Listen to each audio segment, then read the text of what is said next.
Built in. Internal relay contact থেকে contact output ডিভাইসের সাথে কানেক্টেড থাকে। কন্ট্যাক্ট আউটপুট ডিভাইস কি, এই যে দেখেন এটা একটা হিটার, লাল চিহ্নিত যে অংশটি দেখা যাচ্ছে এটা হচ্ছে একটি হিটার, ওভেনের ভেতরে থাকে। ওকে, সো এটা হচ্ছে এই কন্ট্যাক্ট, আসলে কন্ট্যাক্টের সাথে এই আউটপুটটা কানেক্টেড থাকে, ঠিক আছে। আচ্ছা আচ্ছা, যখন হিটার, এটা তো ইন্টারনাল রিলে তাই না, রিলে কন্ট্যাক্ট, যখন এই হিটারটা আমরা ইউজ করছি, এই রিলে কন্ট্যাক্টর তো একটা কন্ট্যাক্টের একটা সার্টেন অ্যামাউন্ট কারেন্ট সে প্রবাহিত করে। সাপোজ এটা ছোট টাইপের একটা হিটার, খুবই স্মল, ধরেন 5 এম্পিয়ার কারেন্ট এটা নেয়, ড্র করে। এই 5 এম্পিয়ার এই কন্ট্যাক্ট দিয়ে আমি অনায়াসেই পাস করতে পারি। বাট আমি একটা বড় একটা চেম্বারে ইউজ করলাম যেখানে হিটারের ক্যাপাসিটি অনেক হাই, অনেক বেশি কারেন্ট নেয়।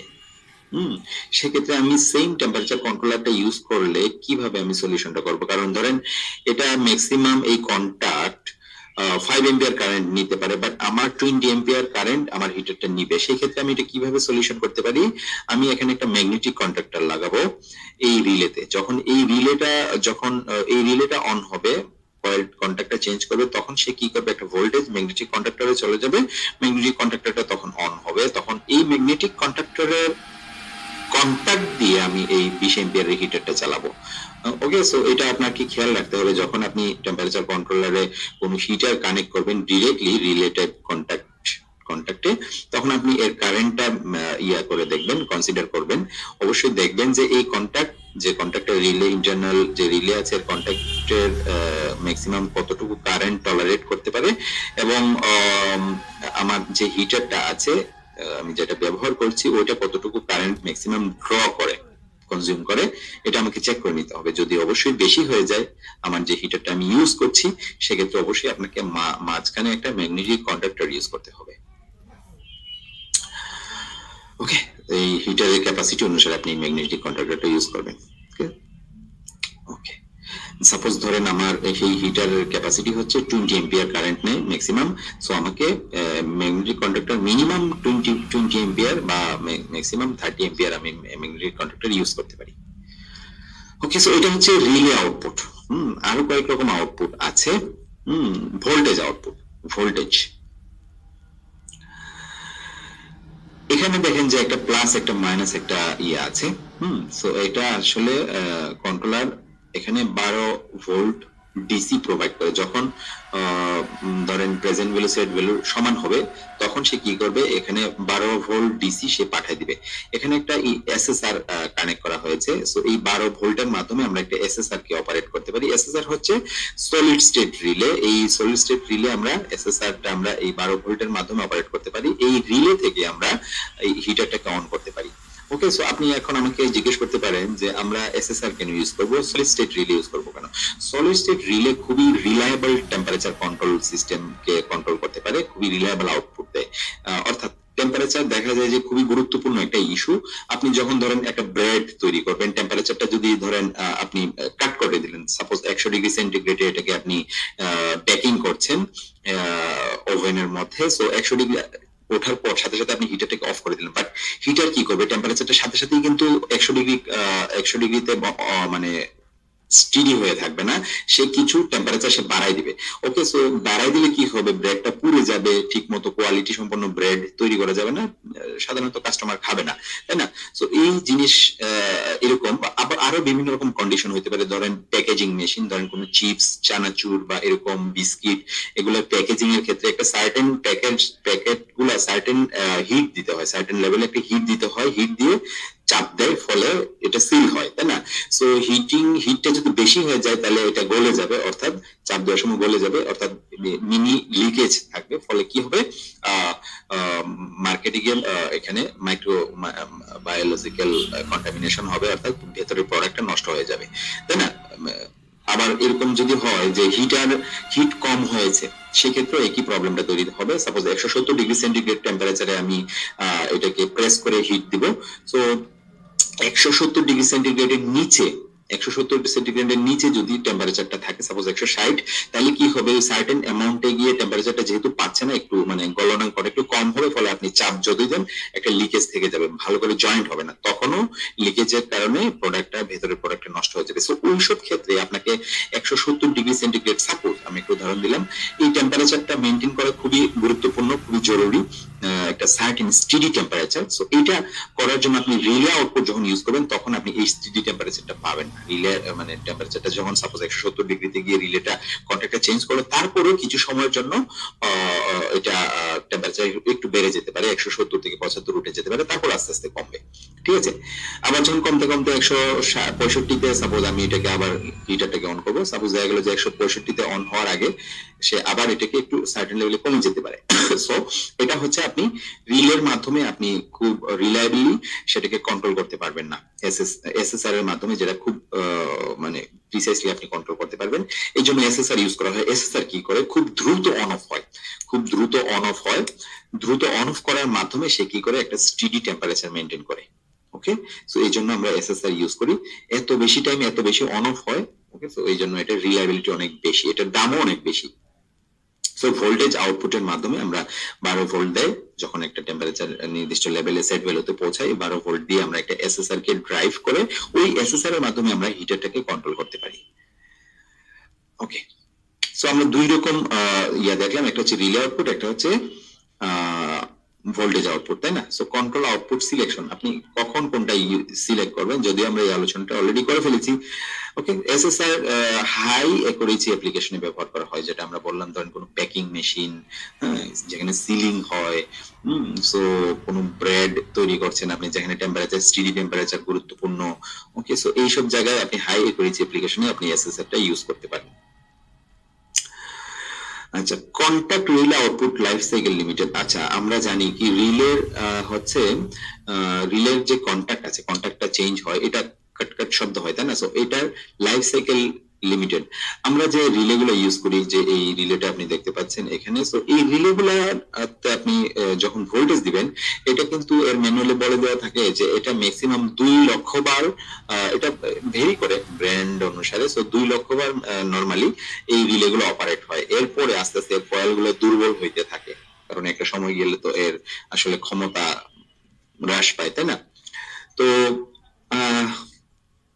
এর লাইফ সাইকেল লিমিটেড রিলের ক্ষেত্রে, রিলে আউটপুট যেটা দেয় টেম্পারেচার কন্ট্রোলারের, যখন কন্ট্রোল সাইকেল 20 সেকেন্ড বা তার বেশি, তখন আমরা রিলে ইউজ করতে পারবো। ধরেন আমাদের শীতের দিনে আমরা যখন বাসায় গিজার চালাই, হিটার বেসিক্যালি এখানে অন হয়, তো ওখানে টেম্পারেচার একটু বেড়ে যাওয়া, কমে যাওয়া, বা একটু টাইমে, ধরেন টেম্পারেচার আমি 60 ডিগ্রি পর্যন্ত উঠাবো, 60 ডিগ্রি বা 50 ডিগ্রি উঠাবো, 50 ডিগ্রি উঠাবো, 50 ডিগ্রি পর্যন্ত এটা যখন উঠবে, সাপোজ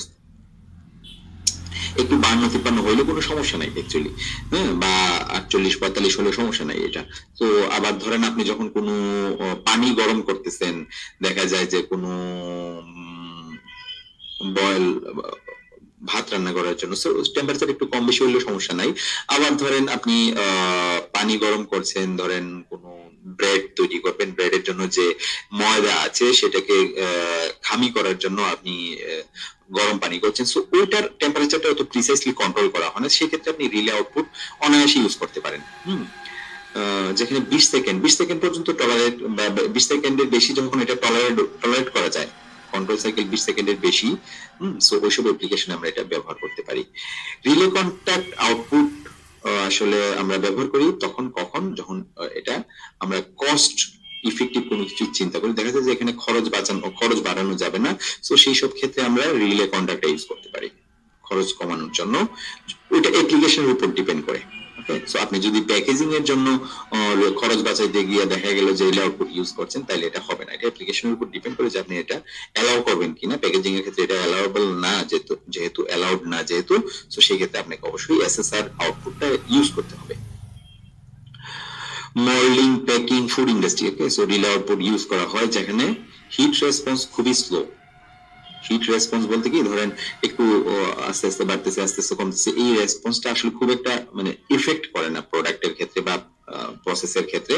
সো ওইসব জায়গায় আপনি ইউজ করতে পারেন। ওকে, সো আমরা যখন বেভারেজে ছিলাম তখন একটা বটল তৈরি হইতো, সো বটলে দেখা গেল যে আমরা যদি একটা সাপোজ এটাকে যদি আমরা একটা বটল বলি, সো ধরেন একটা বটল, সো বটলটা আগে ফুলানোর আগে একটা প্রিফর্ম আকারে থাকে, সো এই প্রিফর্মটা একটু মানে ছোট থাকে, এটাকে জাস্ট হিট করে বাতাস ব্লো করা হয় 40 বার প্রেসারে। তো যখন একটা হিটার চেম্বারের মধ্যে দিয়ে এটাকে এই প্রিফর্ম গুলোকে পাস করা হয় এইভাবে, সো এখানে এখানকার টেম্পারেচার, এখানকার উপরের নেকের টেম্পারেচার, মাঝখানে বডি টেম্পারেচার, ওয়াল টেম্পারেচার, নিচের বটম টেম্পারেচার, সো এক একটা টেম্পারেচার এক এক ভাবে সেট করতে হয়। ওখানে এই হিটার গুলা থাকে, ওই হিটার গুলা কন্ট্রোল করার মাধ্যমে এক এক ভাবে সেট করতে হয়, যাতে স্মুথলি আমরা ব্লো করার সময় যাতে আমরা স্মুথলি বটলটাকে ফুলাতে পারি। সো ব্লো করতে হয়, যেখানে দেখা যায় যে উপরে একরকম টেম্পারেচার, মাঝখানে একরকম টেম্পারেচার, নিচে একরকম টেম্পারেচার, এগুলো সেট করে নিতে হয়। ওকে, সো ওইসব ক্ষেত্রে টেম্পারেচার কন্ট্রোলটা খুবই গুরুত্বপূর্ণ। ওইসব জায়গায় আসলে রিলে কোনোভাবে ইউজ করা যাবে না, এখানে এসএসআর টাইপের কোনো কিছু ইউজ করতে হবে, যদিও এখানে অনেক হাই টেকনোলজি সম্বলিত অনেক সিস্টেম ব্যবহার করা হয়, টেম্পারেচার কন্ট্রোল সিস্টেম ব্যবহার করা হয়। ওকে, সো এই টেম্পারেচার সেন্সর নিয়ে আমরা আলোচনা করব। ওকে ওকে, সো কোথায় আমরা এসএসআর ইউজ করব, কোথায় আমরা রিলে আউটপুট ইউজ করব, সেটা আমরা ক্লিয়ার হয়েছি, তাই না? এখন আমরা টেম্পারেচার সেন্সরের ক্ষেত্রে আসি। সো সেন্সরটা আমরা কোন কোন পারপাসে ইউজ করব, কোন কোন সেন্সর আমরা ইউজ করতে পারি টেম্পারেচার কন্ট্রোলারে। টেম্পারেচার কন্ট্রোলার কোয়ালিটির উপর ডিপেন্ড করে আসলে বিভিন্ন রকম সেন্সর সে সাপোর্ট করে। এখানে কিছু ডিপ সুইচ থাকে, ডিপ সুইচে আপনি এগুলো চেঞ্জ করার মাধ্যমে বলে দেওয়া থাকে ম্যানুয়ালি এভরিথিং, যে কোন সেন্সরের জন্য N type, P type, K type, thermocouple, okay, RTD, so কোন টাইপের সেন্সর আপনি ব্যবহার করছেন ওটার উপর ডিপেন্ড করে আপনাকে সেটিংটা চেঞ্জ করে নিতে হবে। আপনি ডিরেক্টলি থার্মোকাপল সাপোর্ট করে বাট আপনি আইটিডি লাগাই দিলেন ডিরেক্টলি কে টাইপ, ওকে, সো এটা কাজ করবে না। সেন্সরটা আপনি যখন সেন্সরটা লাগাবেন দেখবেন যে এটা ডিসপ্লেতে কিছু আসতেছে না, তো আপনার কাছে মনে হতে পারে যেটা নষ্ট, আসলে তা না, আপনাকে এটাকে সেটিং করে নিতে হবে। ওকে, আবার এরকম আছে যেগুলো কিছু কিছু সেন্সর যেগুলো শুধুমাত্র নির্দিষ্ট টাইপের টেম্পারেচার সেন্সরই সাপোর্ট করে, কম খরচের যেগুলো লো কস্টের, সো আপনাকে ওই কন্ট্রোলারের জন্য ওই টাইপের সেন্সরই আপনাকে চুজ করতে হবে। সো এটা আপনার অ্যাপ্লিকেশনের উপর সবকিছু ডিপেন্ড করছে, ঠিক আছে? আচ্ছা, টেম্পারেচার কন্ট্রোলার সাধারণত দুই রকম মার্কেটে পাওয়া যায়, একটা হচ্ছে থার্মোকাপল, একটা হচ্ছে আরটিডি। আরটিডি হচ্ছে রেজিস্ট্যান্স টেম্পারেচার ডিটেক্টর। আমরা নাম দেখে বুঝতে পারছি যে রেজিস্ট্যান্স পরিমাপ করে, টেম্পারেচার বাড়ার সাথে সাথে রেজিস্ট্যান্সের পরিমাণ বাড়তে থাকে। আচ্ছা, আমরা থার্মোকাপলে যদি আসি, থার্মোকাপল আসলে কিভাবে কাজ করে, এটা আসলে থার্মো ইলেকট্রোমোটিভ ফোর্স ব্যবহার করে টেম্পারেচার গণনা করে। থার্মো ইলেকট্রোমোটিভ ফোর্স কি? থার্মো ইলেকট্রোমোটিভ ফোর্স হচ্ছে সেই জিনিস যেটা হচ্ছে যখন হিট দেওয়া হয় ওখানে একটা মিলি ভোল্টেজ জেনারেট হয়, ভোল্টেজের পরিমাণ খুবই অল্প, বাট হিট বাড়ালে এই মিলি ভোল্টেজের পরিমাণ আস্তে আস্তে অল্প অল্প করে বাড়তে থাকে। এটা হচ্ছে থার্মো ইলেকট্রোমোটিভ ফোর্স বলে। টেম্পারেচার দেওয়ার ফলে ওখানে একটা নির্দিষ্ট একটা ইয়া থাকে, অ্যারেঞ্জমেন্ট থাকে, ওইখানে টেম্পারেচার দিলে, অর্থাৎ আপনি যখন টেম্পারেচার কোনো চেম্বারের মধ্যে এটাকে লাগাবেন এই সেন্সরটা, তখন হিট অনুসারে, টেম্পারেচার অনুসারে সেটার মধ্যে মিলি ভোল্টেজটা তৈরি হয়। ওকে, টেম্পারেচার বেশি থাকলে মিলি ভোল্টেজটা বেশি হবে, কম থাকলে কম হবে, একটা রেশিও অনুসারে সেটা হয়, অর্থাৎ একটা নির্দিষ্ট সার্টেন রেশিও সে মেনটেন করে। আরটিডি এর ক্ষেত্রে সে কি করে, রেজিস্ট্যান্সটা পরিমাপ করে। আরটিডি এর ক্ষেত্রে যখন টেম্পারেচার মানে চেম্বারের মধ্যে, যখন কোনো একটা চেম্বার, ওভেন চেম্বার ধরেন এটার মধ্যে আরটিডিটা লাগানো থাকে, সো টেম্পারেচার যখন আস্তে আস্তে বাড়তে থাকে, এর রেজিস্ট্যান্সের পরিমাণ আস্তে আস্তে বাড়তে থাকে, যেটা আমরা মেজার করব, সেন্সর মেজার করবে। থার্মোকাপলের রেঞ্জ, টেম্পারেচার রেঞ্জ হচ্ছে -200 থেকে 1700 ডিগ্রি সেন্টিগ্রেড। এই রেঞ্জের মধ্যে কোনো টেম্পারেচার আমরা থার্মোকাপল দিয়ে খুব সহজে মেজারমেন্ট করতে পারি। আরটিডি রেঞ্জ হচ্ছে -200 থেকে 640 পর্যন্ত, অর্থাৎ এর ম্যাক্সিমাম রেঞ্জটা কম। থার্মোকাপলের ক্ষেত্রে ম্যাক্সিমাম রেঞ্জ 1700 পর্যন্ত, মিনিমাম -200। আরটিডির ক্ষেত্রে minimum -200, maximum 640 degree centigrade. Accuracy level যদি আমরা চিন্তা করি, থার্মোকাপলের natural as usual, but accuracy অনেক হাই আরটিডির ক্ষেত্রে, আরটিডির প্রাইস অনেক কিন্তু বেশি। ভাইব্রেশন এবং শকে এটা আসলে কোনো এফেক্ট হয় না থার্মোকাপল, কারণে সে টেম্পারেচার পাইলে ভোল্টেজটা বাড়ায় দেয়। বাট আরটিডির ক্ষেত্রে যেহেতু আরটিডি হচ্ছে কি PT 100 ধরেন একটা সেন্সর, পিটি না 100 বলতে প্লাটিনাম 100 যেটাকে বলে, অর্থাৎ 100 ডিগ্রি সেন্টিগ্রেড, না সরি 0 ডিগ্রি সেন্টিগ্রেড তাপমাত্রায় সে 100 ওহম শো করবে। টেম্পারেচার বাড়লে আস্তে আস্তে ইয়াটাও বাড়তে থাকে, রেজিস্ট্যান্সটাও 100 ওহম থেকে আস্তে আস্তে বাড়তে থাকে। ওকে, সো এটা এখানে যেহেতু প্লাটিনামের একটা প্রলেপ থাকে, সো প্লাটিনাম আস্তে আস্তে ভাইব্রেশনে এবং শক খাইলে, ইলেকট্রিক শক খাইলে এটা ড্যামেজ হইতে থাকে, ফলে এর একুরেসিটাও কমতে থাকবে। ওকে, সো এটা আস্তে আস্তে নষ্ট হয়ে যায়। বাট থার্মোকাপলের ক্ষেত্রে ভাইব্রেশন শকে কোনো একটা ইফেক্ট তৈরি করে না। ওকে, সস্তা, থার্মোকাপল খুবই সস্তা এবং আরটিডি একটু দামি, এক্সপেন্সিভ। ওকে, সো এই ছিল আমাদের টেম্পারেচার সেন্সর নিয়ে আলোচনা, temperature sensor. So temperature controller নিয়ে আজকে আমরা বেশ কিছু আলোচনা সম্পন্ন করেছি। ওকে, সো টেম্পারেচার সেন্সর নিয়ে আমরা আলোচনা করেছি। সো টেম্পারেচার সেন্সর আমরা দেখলাম যে দুই রকম, একটা হচ্ছে থার্মোকাপল, একটা হচ্ছে আরটিডি। ওকে, আচ্ছা, টেম্পারেচার কন্ট্রোলার নিয়ে আলোচনা করলাম, কন্ট্রোল সিস্টেম নিয়ে আলোচনা করলাম, তারপর কন্ট্রোল আউটপুট নিয়ে আলোচনা করেছি। ওকে ওকে, সো এই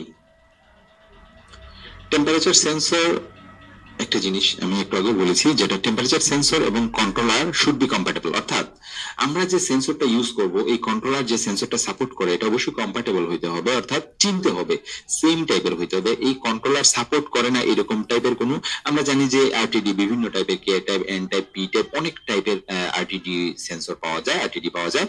সো এটা ধরেন এটা কে টাইপ সাপোর্ট করে, বাট আপনি এন টাইপ সেন্সর ইউজ করছেন, আপনি এটা থেকে কোনো রেজাল্ট পাবেন না। ওকে, সো এই জন্য এটা কম্প্যাটেবল হইতে হয়, চিনতে হয় যে এই সেন্সরটা, এই টেম্পারেচার কন্ট্রোলারটা যেন এই সেন্সরটাকে চিনতে পারে। এই জন্য ও যে টাইপটা ম্যানুয়ালে বলে দেওয়া থাকে